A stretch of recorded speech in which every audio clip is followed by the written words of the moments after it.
Welcome to the Nightmare Zoo. YouTube Terratots. Halloween is coming, and your screen just became a portal. Don't blink, just like, subscribe and share, and pray it follows someone else home. And visit nightmarezoo.com for cryptid merch that bites back. Viewer discretion is advised. The Flesh Eater's Blood Feast. The 33-year curse. In 1803, the first settlers near Devil's Gulch built their cabins by the river and prayed the woods would keep quiet. For a while, it did until the night the fog rolled in thick as smoke and the animals began to scream. By morning, half the camp was gone. What they found was worse than dead bodies torn apart. Ribs split open like cracked timber, faces chewed away. The few survivors swore they saw something crawling from the tree line. A man-shaped horror with horns like broken antlers and skin that looked peeled off and nailed back wrong. It came again in 1836, then in 1869, always 33 years apart.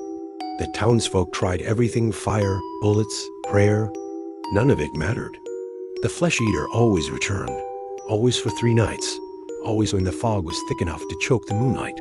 Old miners swore it wasn't of this earth, that they seen fire in the sky weeks before its first arrival. Something crashed deep in the forest that burned blue instead of orange. But the church elders said it wasn't from the stars, it was from below. Born in the black pit where evil festers and the damned whisper. By 1869, the town of Ash Fork had built tall fences, armed watchtowers, and bells that rang through the night. They thought they were ready. They weren't. The first attack came like thunder. The flesh eater tore through the barricades like wet paper. Witnesses said it walked upright, nearly 9 feet tall, ribs showing through flayed muscle, jagged teeth dripping black blood. Its spiked tail split men in half. Its claws carved symbols into the dirt markings no one could read, symbols that still appear before it returns. One hunter swore he hit it point blank with a shotgun. It didn't bleed. It just smiled a wet, stretching grin that split its cheeks to the bone. By the 3rd night, there was no town left. Just the church steeple burning and the sound of something dragging itself back into the woods. Every generation since, the fog comes again.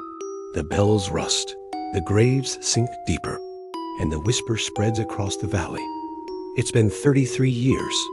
This Halloween marks the next return.